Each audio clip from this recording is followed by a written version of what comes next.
चलो will start. Irodov के questions जो थे, हाँ थोड़ा डिले हो गया, वो नेटवर्क का इश्यू था। देखो, two identical vessels are connected by a tube with a valve letting the gas pass from one vessel into other if the pressure difference delta P। अब मतलब उन्होंने क्या बोला है कि एक वेसल से दूसरे वेसल में जा रहा है ना, एक वेसल से दूसरे वेसल में जा रहा है। तो मेरे पास अगर एक वेसल है ऐसा और दोनों वेसल है ना वॉल्व से कनेक्टेड है, तो ये एक वेसल, ड्राइंग थोड़ा देखना यार, ये मैं पहली बार अलग डिवाइस से हैंडल कर रहा हूँ। तो ये हो गया यहाँ पे वैक्यूम, और यहाँ पे मेरे पास जो गिवन है that is 27 degree Celsius and 1 ATM, ठीक है, एंड 1 ATM। इससे हमारी जो है वो दिया हुआ, ये इनिशियल कंडीशन है। उसके बाद क्या होगा, उसने बोला है कि अगर प्रेशर डिफरेंस, चिड़िया की आवाज आ रही होगी पीछे, बोला अगर प्रेशर डिफरेंस जो है वो 1 एटमॉस्फेयर 1.10 ATM से ज़्यादा हो जाता है, ठीक है, तो हम लोगों का ये गैस पास होने लगेगा, ठीक है। Two identical vessels are connected by tube with a valve letting the gas pass if the pressure difference is greater than और इक्वल टू 1.10 ATM। अब उसने क्या बोला है, शुरू में वैक्यूम है और दूसरा ये कहानी है, फिर दोनों को है ना 160 डिग्री तक लेके गया, दोनों वेसल्स को 107 डिग्री सेल्सियस तक हम लोग लेके गए। उसने बोला up to what value will the pressure in the first vessel which had vacuum initially increases. अब यहाँ देखो गैस फ्लो करेगी दूसरे में, ठीक है। जैसे अगर अब हम लोग बताएंगे वॉल्व के थ्रू तो हमारा गैस फ्लो कर रहा है। अब पहला केस ले लें, अगर मैं शुरुआत वाला केस लूं तो हमें पता है P1 V1 is equal to N1 RT1, है ना, इनिशियल केस जब हम लोग का एक में वैक्यूम था। तो ये इसका मतलब क्या हुआ, इसका मतलब हो गया मेरे पास आ गया N1 is P1 V1 upon RT1, ठीक है, P1 V1 अपॉन RT1। अब सेकंड केस ले लेते हैं, इसको तो P1 V1 डैश बना देते हैं, ये तो पहला केस था। सेकंड केस हमारे पास क्या आ जाएगा, P1 V1 dash is equal to N1 dash RT1 dash, और दूसरे के लिए हमारे पास क्या आ जाएगा, P2 dash V2 dash is equal to N2 RT2। अब ध्यान दो, ये पहले N1 था, अब N1 डैश हुआ, तो बचा क्या, मतलब पहले अगर 2 थे, अब ये पहले 3 थे, अब 2 हो गए, मतलब एक कहाँ गया, एक दूसरी तरफ गया, मतलब your N2 is nothing but N1 minus N1 dash. अरे जो कम हुए वो दूसरे वेसल में गए ना, इंटू RT2। तो ये मेरे पास आ गया P2 dash V2 dash is equal to N1 minus N2 dash RT2। अब ऊपर वाला केस N1 क्या है, P1 V1 अपॉन RT1, और N1 डैश क्या है, P1 V1 dash upon RT1 dash, P1 dash V1 dash. तो मैं इसको सीधा लिख देता हूं, तो ये हो जाएगा मेरे पास P1 V1 upon RT1 minus P1 dash V1 dash upon RT2, और ये पूरा क्लोज होके बाहर हमारा RT2 है ही। अब ये मेरे पास आ गया। अब ध्यान से देखो P1 डैश V1 डैश, अब वेसल के जो वॉल्यूम्स हैं वो तो चेंज हुए नहीं है, वेसल के जो वॉल्यूम है वो तो चेंज हुए नहीं है, तो यहाँ से V2 डैश से ये V1 कट गए, आइडेंटिकल वेसल्स है ना। तो मेरे पास बचा क्या, आप देखो मेरे पास क्या बचा, P2 dash is P1 upon RT1, और R भी निकल गया यहाँ से, और ये R इस R से कट गया, तो P1 upon T1 minus P1 dash. अब P1 डैश हमारा क्या है, देखो P1 डैश जो फाइनल, P2 डैश ये भी फाइनल, P1 डैश इस वेसल का फाइनल, P2 डैश इस वेसल का फाइनल, तो इन दोनों का डिफरेंस ही तो हमारा कितना दिया हुआ है, 1.10। मतलब P1 डैश को मैं ऐसा भी लिख सकता हूँ, यहाँ पे देखो मैं ऊपर लिख रहा हूँ, तो P1 dash minus P2 dash is delta P given है। तो P1 डैश को मैं क्या लिख सकता हूँ, P2 dash plus delta P upon T2 और ये पूरा बाहर T2। ठीक है, अब इस चीज को आप लोग अरेंज कर लो, ये कर सकते हो। स्क्रीन कम पड़ गई यार, नहीं तो मैं पूरा ही अरेंज कर देता। तो पूरा अरेंज करोगे ब्रैकेट ब्रैकेट ओपन करके, तो P2 डैश लिख ही देता हूँ, इस P1 अपॉन T1। देखो दूसरा ब्रैकेट ओपन करोगे तो minus P2 dash plus delta P। तो हमारे पास जो आ जाएगा, तो P2 डैश कितना आ जाएगा, P2 dash is equal to मेरे पास आ जाएगा P1, ठीक है, और T2। हाँ यहाँ T2 ब्रैकेट ओपन किया तो बाहर T2 है ना, P1 T2 अपॉन T1, ठीक है, P1 T2 upon T1 minus delta P, minus delta P, और इन सब डिवाइडेड बाय 2। वैल्यू रखो और आपको आपका आंसर मिल जाएगा। आप ये देखना कि इरोडोव में जो आंसर्स हैं वो थोड़े हैं ना, ये है कौन से, राउंडेड ऑफ सिग्निफिकेंट फिगर को ध्यान में दिए हुए, तो ये ध्यान रखना है। तो ये तुम्हारा था क्वेश्चन नंबर 2। जो भी डाउट हो मुझे बता देना, और अगर एकदम परफेक्ट आया तो भी मुझे बता देना कि हाँ भैया समझ गया है। और क्वेश्चन नंबर 6, क्वेश्चन नंबर 6 बहुत आसान है, हम लोगों ने क्लास में भी किया था। ध्यान से देखो, a vertical cylinder close from both the ends. तो उन्होंने बोला एक सिलेंडर है जो दोनों एंड से तो भैया क्लोज है, तो हम लोग एक सिलेंडर ऐसा बना देते हैं। दोनों एंड से क्लोज मतलब उन्होंने एटमॉस्फेरिक प्रेशर की कंडीशन को हटाया है, ठीक है। Is equipped with an easily movable piston dividing the volume in 2 parts, dividing the volume in 2 parts. अब यहाँ पे बहुत लोग सिली मिस्टेक क्या करते हैं, उसने बोला 2 पार्ट में डिवाइड किया, 2 इक्वल पार्ट में नहीं, बहुत बार बंदा इक्वल पार्ट ले लेता है। तो यहाँ मैं मान लेता हूँ एक वॉल्यूम V1 है और यहाँ मान लेता हूँ वॉल्यूम V2 है। तो ऊपर वाली गैस का प्रेशर नीचे लगेगा, दैट इज P2A। पिस्टन का वजन भी नीचे लग रहा है, उसको मैंने बोल दिया mg। नीचे वाली गैस का प्रेशर ऊपर लग रहा है, दैट इज P1A, ठीक है। अब इक्वेशन अगर मैं बनाऊं तो मुझे पता है P2A प्लस mg किसके बराबर हो जाएगा, P1A के, ठीक है। या फिर मैं सीधा क्या लिख लूं, P2, ये अगर ध्यान दो तो हम लोगों ने क्लास में किया हुआ है, mg by A is P1। और P2 को मैं क्या लिख सकता हूँ, N R T नॉट, है ना, ऊपर T है, upon V2, PV is equal to NRT से, plus mg by A is equal to NRT nought upon V1। ध्यान से देखो, अब हमें दिया हुआ है ये वाला, the volume of the upper part is, upper part तो V2 ले लिया है, अपॉन V1 इज ईटा, और ईटा है 4। और फाइनल हम लोगों को क्या निकालना है, at what temperature will the ratio of this volumes will be equal to, और किस पे भैया, V2 dash by V1 dash क्या हो जाएगा, ईटा डैश, ठीक है। ये मेरे पास है, तो अब मेरे पास ये आ गया है। अब ध्यान से देखो, तो mg अपॉन A क्या हो गया, mg अपॉन A मेरे पास हो गया N R T not 1 upon V1 minus 1 upon V2। अब इसमें है ना mg upon T not 1 upon V1 minus V2, तो V2 कॉमन ले लो, क्यों ले रहा हूँ मैं बता रहा हूँ। तो NR T नॉट, अगर मैंने V2 कॉमन ले लिया तो देखो अंदर बन जाएगा V2 upon V1, that is eta minus 1। इसी तरीके से ये हमने इनिशियली लगाया। अब दूसरा, जब मैं टेम्परेचर बढ़ाऊंगा तो mg, आपको ये कंडीशन तो सेम ही बनेगी, है ना, सेम इक्वेशन बनने वाली, पिस्टन ऊपर या नीचे जाए, प्रेशर, ये सब चीजें चेंज होगा, बाकी सारी चीजें तो वो इक्वेशन तो वैसी बनेंगी ना। तो NR, अब T नॉट की जगह दूसरा टेम्परेचर T, वॉल्यूम V2 की जगह दूसरा वॉल्यूम V2 डैश, और यहाँ क्या बन गया, ईटा डैश माइनस 1, ठीक है। ये मेरे पास आ गया। तो ये मेरे पास 2 केसेस आ गए। अब इक्वेशन 1 और ये इक्वेशन 2, ठीक है यार, मैंने जगह कम छोड़ दी है।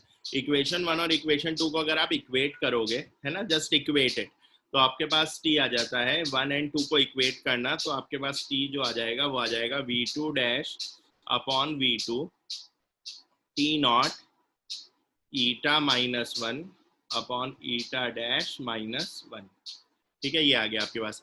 अब मुझे पता है कि मेरा, लेट्स से पहला वॉल्यूम ले लूं V, ठीक है। इनिशियल वॉल्यूम अगर मैंने V ले लिया तो मुझे पता है V1 plus V2 is V। Let's say क्या सिलेंडर का वॉल्यूम V है, तो मुझे पता है V1 plus V2 is V।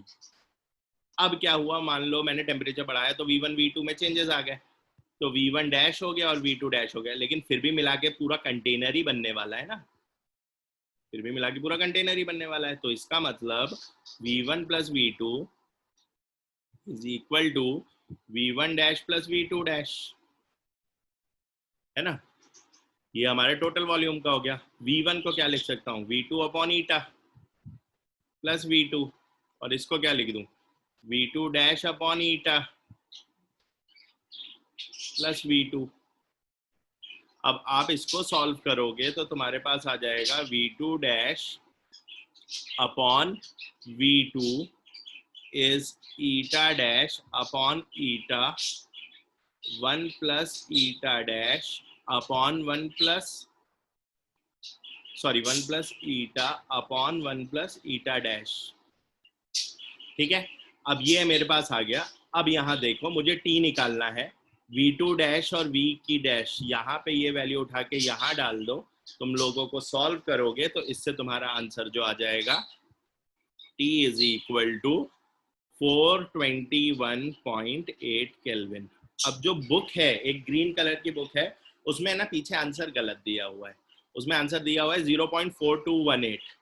Answer अगर 0.4218 में है तो दैट इज किलो केल्विन, तो दैट इज किलो केल्विन, ये ध्यान रखना। तो ये हो गया तुम्हारा क्वेश्चन नंबर 6। अब जाएंगे क्वेश्चन नंबर 7 में।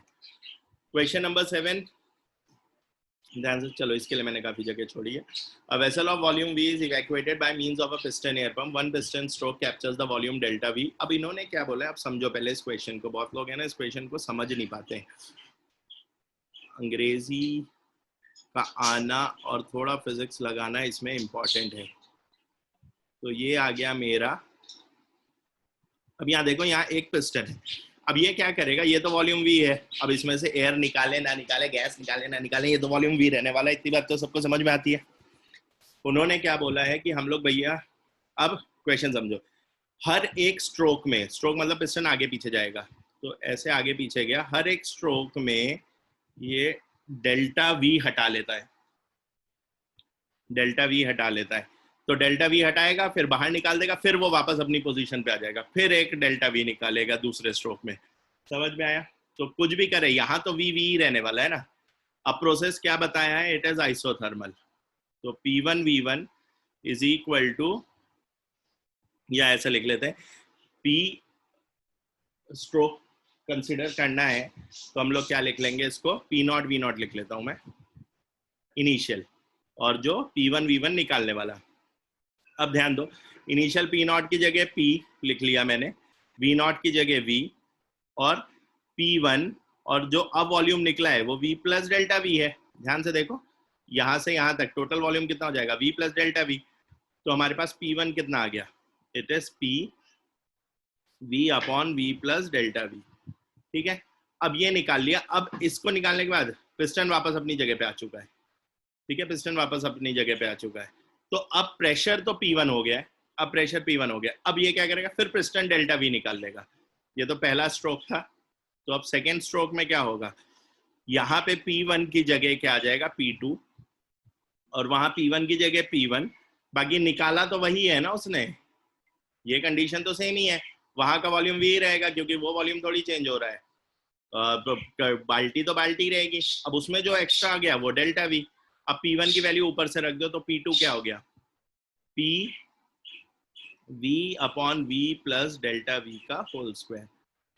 ध्यान से देखो, 1 था तो एक बार था, 2 था तो ये 2 बार आ गया। मान लो n स्ट्रोक्स लग गए, मान लो n स्ट्रोक्स लग गए, तो Pn कितना हो जाएगा मेरे पास, P V upon V plus delta V की पावर n। ठीक है, अब Pn हमें क्या करना है, कितने स्ट्रोक लगेंगे, जब भैया प्रेशर जो है वो ईटा टाइम्स रिड्यूस हो जाएगा। रिड्यूस हो जाएगा मतलब 1 अपॉन ईटा। तो हमारे पास कितना आ गया, P अपॉन ईटा, तो ये हो गया P V upon V plus delta V की पावर n। P से P कट गया, दो n निकालना है तो दोनों तरफ लॉग ले लो, लॉग ले लोगे तो तुम्हारा आंसर आ जाएगा। तो अगर मैं लॉग लेता हूं तो यहाँ देखो ये क्या आ जाएगा, ln या माइनस ln ईटा, माइनस समझ में आ गया ना क्यों लगाया, क्योंकि 1 अपॉन है, और ये आ गया n ln v upon v plus delta v। ठीक है, अब ये माइनस सामने ले आओ तो मैं इसको ऐसा भी तो लिख सकता हूँ ln ईटा, ये माइनस अगर मैं सामने ले गया तो ये हो जाएगा n ln, उल्टा हो जाएगा 1 plus delta V by V, मैंने एक स्टेप खा गया हूँ है ना। अब देखो ये तुम्हारा आंसर आ गया, यही पीछे आंसर है। तो एन आ गया ln eta upon ln 1 plus V by delta V by V. तो this was your 7th question. अब आते हैं क्वेश्चन नंबर 8 पे। Find the pressure of the vessel being evacuated at a function of time T. अरे यार ये बहुत आसान था, ये पता नहीं क्यों आप लोगों को नहीं आया। तो मेरे पास अब देखो यहाँ पे है, मेरे जो वॉल्यूम V दिया है, प्रेशर P0 दिया है, आइसोथर्मल है मतलब P1 V1 is equal to P2 V2। अब उन्होंने बोला है रेट की बात कर रहे हैं, रेट को उन्होंने C से रिप्रेजेंट किया है, तो C को मैं लिख दूं dV बाई dt, C को मैंने लिख दिया dV बाई dt। अब अगर मैं C को dV बाई dt लिख रहा हूँ तो PV is equal to nRT है ना। तो यहाँ पे हमारे पास क्या आ जाएगा, dV is equal to minus V D P by T. अब ये स्टेप तुम लोगों को आना चाहिए, डिफरेंशिएट कर दो, बता ही देता हूँ, डिफरेंशिएट कर दो, P D V plus V D P is equal to 0। ठीक है, अब यहाँ देखो तो ये मेरे पास आ गया dv। अब तो c क्या है, तो c हमारे पास क्या आ जाएगा, माइनस dv की जगह क्या लिख दूं, v dp बाय dt। तो इसका मतलब क्या हुआ, अपॉन p। तो मेरे पास आ गया minus C D T by V is equal to D P by P. दोनों तरफ इंटीग्रेट कर दो और तुम्हारा आंसर आ गया। तो ये हो गया minus C T by V, it is L N P, और p हो गया e to the power minus C T by V, और ये क्या है p नॉट से p तक, तो L N P by P nought. तो ये p is equal to P nought, ये आ गया खत्म। इसमें क्या प्रॉब्लम थी, मुझे ये समझा ही नहीं। चलो अब यहाँ देखो next, chamber of volume V। अब ये देखो ऊपर वाले फॉर्मूले में ये वैल्यूज रख दो, आपको आंसर मिल जाएगा। हमारा ऊपर वाला फॉर्मूला क्या है, ln P by P nought is C T by V. अब उसमें अगर T देखो तो क्या हो जाएगा, V by C ln P by P nought. Just substitute the values और आपको आंसर मिल जाएंगे। इसके लिए मैंने बड़ी जगह छोड़ दी थी। अब यहाँ देखो लास्ट, ये आ गया मेरे पास, a smooth vertical tube having 2 differents. अब इसमें ध्यान देना, यहाँ पे है तो यहाँ पे एक तो नीचे इस वाले केस में, अब ये डायग्राम मैं सीधा इक्वेशन लिख रहा हूँ, आप बाकी आप खुद से करना।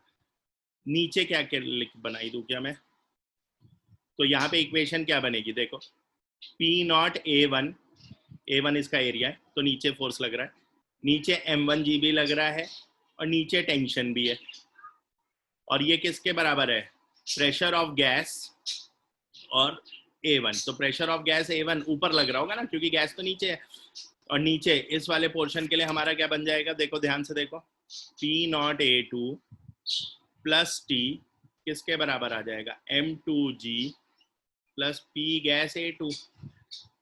दोनों को है ना माइनस कर दो, दोनों को जैसे ही मैं माइनस करूंगा तो मेरे पास क्या आ जाएगा, P not A1 minus A2। A1 minus A2 क्यों किया है, क्योंकि A1 बड़ा है। आप A2 माइनस A1 भी कर लो, कोई फर्क नहीं पड़ता है, माइनस साइन वैसे भी के बाद में कैंसिल हो जाएगा।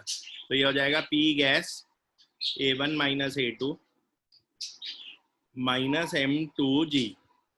तो ध्यान से देखो तो ये क्या हो जाएगा, P not A1 minus A2 is delta S given equation में, ध्यान से देखो ये रहा, प्लस M1 प्लस M2G, और M1 प्लस M2G की वैल्यू भी गिवन है, कहाँ गया ये रहा, कंबाइंड मास 5, कंबाइंड मास तो हो गया M1 प्लस M2, और यहाँ क्या आ गया, pressure of gas into delta S।